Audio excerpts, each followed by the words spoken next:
Hello guys, welcome ndani ya Soccer Connect, your number one football analysis show ndani ya 254. I'm your host Harvey Gust, Gabriel Khan. Yes, so tunataka kuwapiga preview ya Premier League Gameweek 9.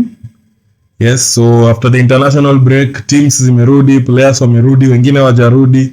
We'll be telling you who and who hawajarudi, who is not likely to feature, any injuries from the internationals as we dive in kwa the 9th game week of the Premier League calendar. Yes, Gabriel Khan, ali kick off Liverpool versus Everton. Yes, Liverpool versus Everton. Merseyside derby. The one of the most one-sided fixtures nimewahi ona. What's your thought? Okay. I think hapa itakuwa tough but I think Liverpool watabag. But still Everton inakuanga tough opponent kwa Liverpool, so hatuwezi underrate Everton. Itakuwa interesting match. Yeah, but sasa the most interesting thing, kuna interesting startup, Klopp versus Sean Dyche, 9 wins, 24 goals. Dyche versus Klopp ni 2 wins, 10 goals. So mostly game Anfield inakuanga one-way traffic. Like you can just close your eyes na useme Liverpool will win. Yes. Because that's my prediction, a Liverpool straightforward win and a clean sheet. So itakuwa too obvious. Yes, very obvious. Okay. Then tunaingia Bournemouth na Wolves. Yes, Bournemouth wako winless in all their Premier League fixtures so far. And hii game, the most interesting thing kwa hii game ni Wolves, the manager that they sacked, Gary O'Neill, walisack Gary O'Neill ndio watry kuleta Andoni Iraola, watry kuimplement a new philosophy. So Gary O'Neill will be coming back and I think atakuwa na point to prove.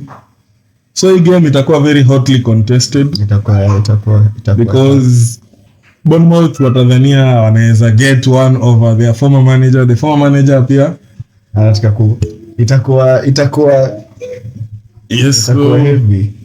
So Wolves I think wako sawa, they've been playing well.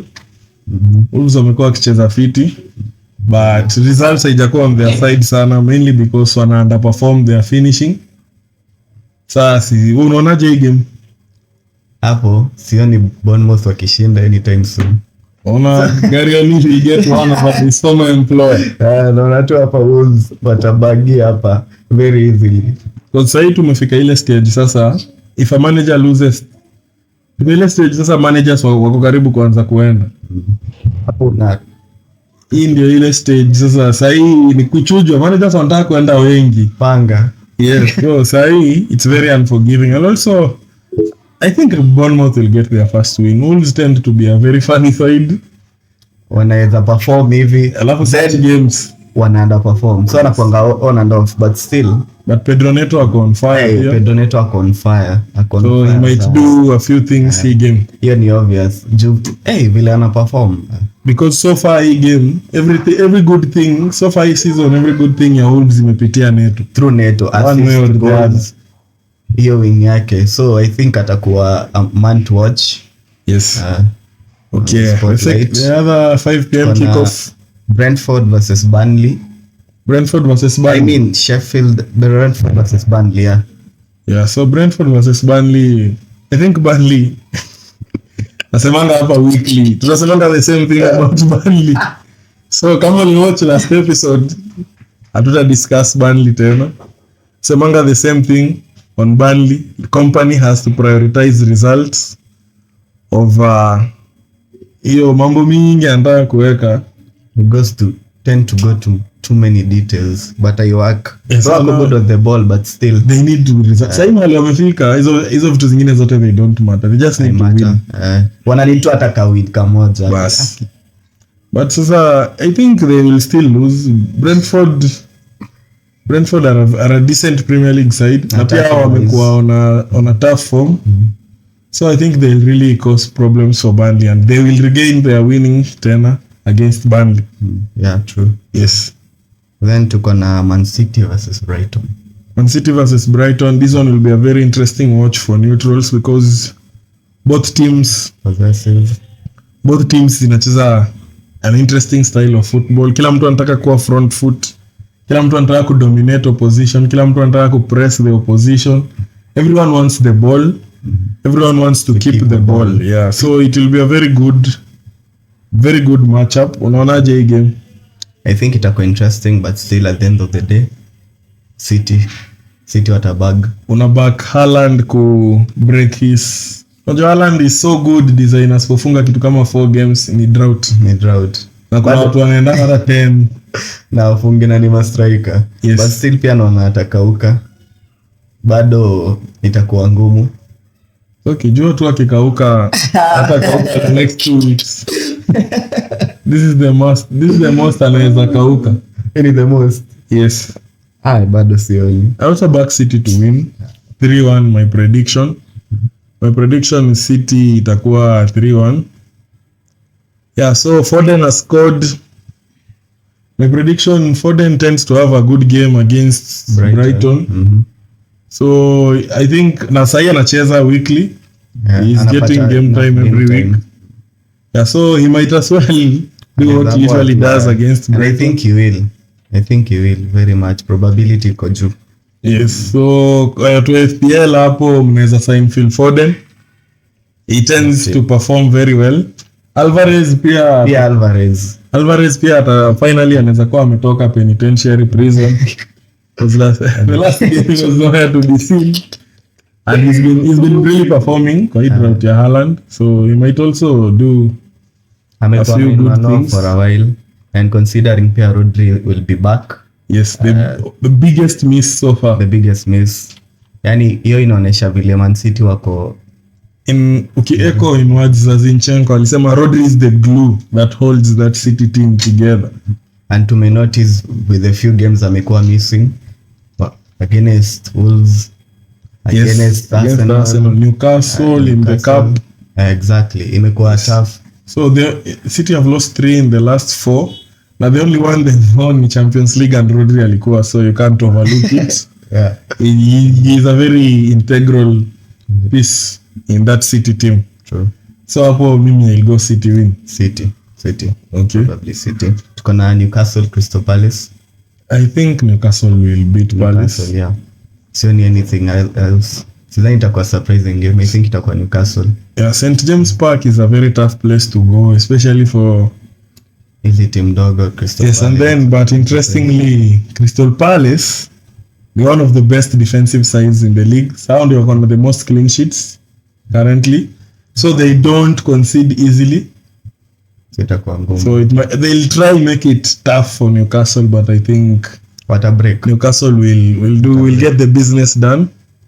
And Newcastle might rest a few players for Champions League, which might as well work for advantage Crystal Palace. Yes. So we'll wait and see, but I still go a Newcastle win. A slim win kitu kama 2-0 to 1. Yeah, itakuwa win kubwa juu pia considering pia Crystal Palace ni defensive sana. Yes, they don't let in too much goals. Yes. Tuko na Nottingham Forest versus Luton. I'll go Nottingham. I'm very impressed na Nottingham this season. They are looking like a Premier League team. Unaweza your structure. Yes, and their counter attacks in steam. Gibbs White, Awoni. Then wakona new signings. Yes. Last time Murillo played very well, debuting at centre back. True. They signed him from Brazil. So you see they are gelling na wameanza kuintegrate their new signings vipoa. So hapo I think Luton watapokea tu dawa kama kawaida. So yeah. Yes. Then the most interesting match. Yes. Most interesting. Yes. Chelsea versus Arsenal. This one is our biggest fixture of the weekend. Chelsea versus Arsenal. Chelsea wamekuwa na resurgence. Wamewin their last 3 games kama sijakosea. Yeah, true. Nimekuwa the biggest advocate wa Chelsea kwa hisho. Nikisema they are playing well, kitu wamekuwa wakilack ni that finishing part. Like the results are not matching the performances. Walikuwa na underperform the XG. Yes, alongside Everton. But Chelsea have been playing very well. They've been dominating all their games. Yeah. Ukiangalia the heat map, the field tilt, Chelsea imekuwa ikidominate all their games, creating more chances than the opposition. Like wamekuwa the better team so far. but wamekuwa kislide under the radar because most people watch the results, they don't watch the games. The game wanataka tu kuona results. Yeah, so I think it will be a tougher match as kuliko venye wengi wanadhani, because if Chelsea turn up, they can cause Arsenal problems, especially in transition with the likes of Modric, Nicholas Jackson na hold up play, and then Sterling running in behind and Modric running in behind. Sterling has picked up form. The last game week alifunga na he assisted as well, causing penalty. And as well, Sterling from his City days tends to have a good game against Arsenal. Yeah, so Sterling, I think he's man to watch. Takuwa man to watch, and I think atakuwa problems. Yes, and anaweza come up na goal. Ama assist. Because Sterling ameko involved in most of the akianza most of the good things the Chelsea wanapata so far this season come from Sterling. Anakuwa underrated sana, but he's one of the most underrated players of the last 5 or 10 years. True. Because for me he's been nothing short of borderline world class winger. True. Because people hype Rashford na Sterling amekuwa akiput up his own numbers consistently like for the last kitu kama 5-6 years. Na mtu atakwambia Sterling is not world class and people want to hype up Rashford. Na ajua amefanya once ama twice. So, and on the Arsenal side, Arteta amesema he will assess Bukayo Saka na Saliba if they will be fit to start. Okay. Because they missed the international break. But now ametrain. Martinelli is back. He played the City game. Thomas Partey is back. Ali play 65 minutes for Ghana in their last match. So I think he's ready to start. The most interesting part ni selection ya Arteta in the midfield for Arsenal, because now Rice is available, Partey is available, Odegaard is available, Kai Havertz is available, Fabio Vieira is available, Smith Rowe is available. Jorginho had a very good game against Man City. And it's a very funny thing. Jorginho and Havertz tend to play very well against Man City. Sielewangi. Now they both had a good game. Yes. So itakuwa tough. I'm very interested kuona selection yenye Mikel Arteta atago for in the midfield. And surprisingly, Arsenal, their front three Arsenal walitumia last season ya Saka, Jesus na Martinelli. We are yet to see it so far this season. But they have not started. They have not started any game together. Okay. So it might happen. Yes, so the high chance it happen. Yes, Arteta akiachana na hiyo relationship ya kina Nketiah. High chance. Hiyo relationship wako nayo na Nketiah yava kuisha. High chances we might see it in this game. Itakuwa very very exciting. And then most Arsenal fans want to see Rice, Odegaard, Partey midfield. Because I think on paper it's one of the best midfields. Iko balanced. The league. On paper iko balanced. Yes, so we don't know what Arteta will field, but it will be very interesting. Yeah, so what's your prediction for this game? Then I'll have to go with a draw. Have to go with a draw? Yeah. Before I give my predictions, kuna interesting stats hapa. Arsenal have won and lost. Arsenal have won 5 and lost just 1 of their last 7 Premier League fixtures against Chelsea. As well, Arsenal have won their last 3 league away games at Chelsea. No team has ever won 4 consecutive away games at the Bridge since the history of the Premier League. So hakuna mtu amewahi win 4 consecutive. Yeah, so if Arsenal win, they'll be the first team to win 4 consecutive games. And since Arteta managerial career yake ianze Arsenal, Chelsea has been his best big 6 opponent. Anaipatanga tu. Yes, like he tends to perform very well against Chelsea. Hata when Arsenal is very down, anaipata. Yeah, but this stats imeweka question mark because some of these records zinakuwa ngumu kuvunjwangi by the way. Yes, so but as well Arsenal have won away at the Bridge more often than any other team in the Premier League history. Na pia ukiangalia in the midfield kutakuwa na very expensive midfield on display.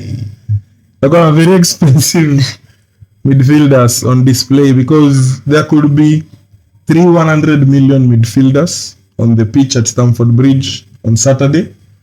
115 Moses Caicedo, 106.8 Enzo Fernandez, plus 105 Declan Rice. Yeah, so it will be very interesting to see who comes out on top of who. Because this is going to be very tutakuwa na back and forth nyingi kwa social media. Because whoever loses atakuwa na so much back and forth. Plus this is the beginning of a very tough run of fixtures for Chelsea.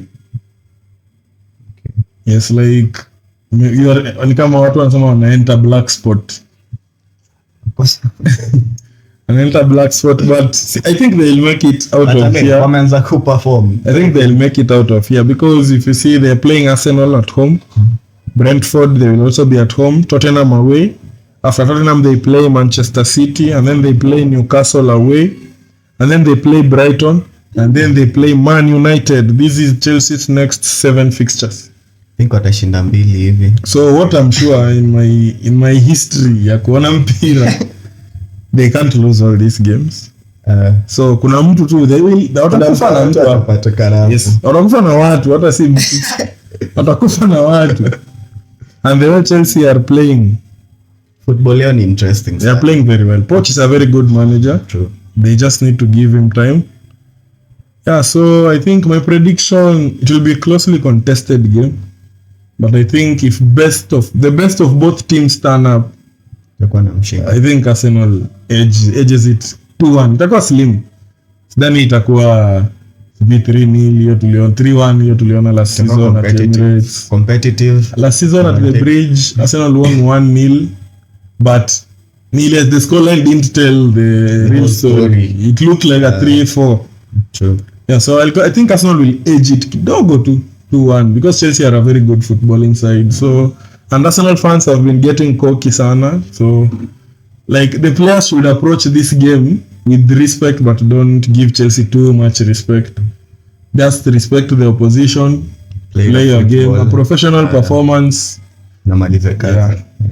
Yes, so the next game tuko na Sheffield United versus Manchester United. Yes, the battle of the bastards, the battle of United. Hiyo game itatuonyesha who is more united. Kuliko mzaki. Mweketu ni moja. No need to debate about that. Yes, we want to see who is more united. So, but Sheffield again winless. And Sheffield pia wanaenta a very tricky run because they are not winning. Sheffield United is not winning kabisa. They're getting beat left, right and center. Kuna breathing space. Yeah, so do you think Sheffield can get anything? Come on. Nah. There's no hope. Hakuna hope hadi kidogo. What, La United, who's coming back? United, Varane has been training, but I don't think atakuwa fit enough. Casemiro will be off. Hiyo ni both good and bad news, considering amekuwa akiunderperform. Na bad news juu ya squad. At least, I think it's very good news because it's good news. I've been urging Ten Hag to be bold and drop Casemiro. So unajua itakuwa easier when the system works without him. Yes. Hatakuwa kurudi ni ngumu. Because Casemiro loses the ball too much in United's defensive part. Na ni CDM, so inakuwa too much, and then whatever his strength yenye amekuwa akibring kwa table, like ni kama physically he's drained. Like say recovery, he's missing tackles. So and it's not only in United, it's also in Brazil. So yes. I think miaka imeenda.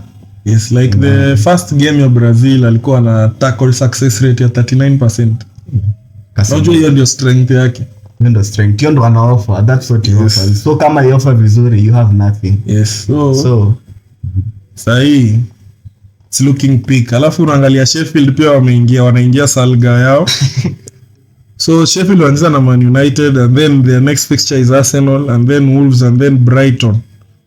So I think huyu manager akisurvive hapa, I think Mungu anampenda sana. Hapo sidhani. Survive the next 3-4 fixtures hadi hapo kwa Brighton. To be fair, sioni game unaweza shinda hapo hakuna. Yeah, so my prediction hapa, as much as I'd want United to lose, I think Man United will be more united than Sheffield. Will be more united together. Yeah, the Devils will outdo the Blades before tupatane na real obstacles. Yes, before mkutane na wakali kwanza. Then tunaenda kwa Sunday action. In fact tuko na Aston Villa versus West Ham. Aston Villa itakuwa a very interesting game. Because these are two of the teams that I like watching outside the big ones, the kawaida ones. Yeah, so I think I'll back Aston Villa wako home. Yeah, record ya Villa at Villa Park ni strong. They're a very strong side at home. They don't lose their raisi. True. Yeah, so I think West Ham pia wako on a good form. The Kudus is banging. Suchek. Ward-Prowse is assisting. Itakuwa very interesting to watch. Claret blue derby. Okay. Because both teams want to hang the same color for home kits. Okay. But I think I back West Ham to nick it, a narrow victory, kituka 2-1 hivi. West Ham. Yes. West Ham. Wapige Villa. West Ham. Yes. Home. Yes. Like you home. Yes. Hey. West Ham is kama una team inaweza upset ni here. I think Aston Villa watacome out victorious.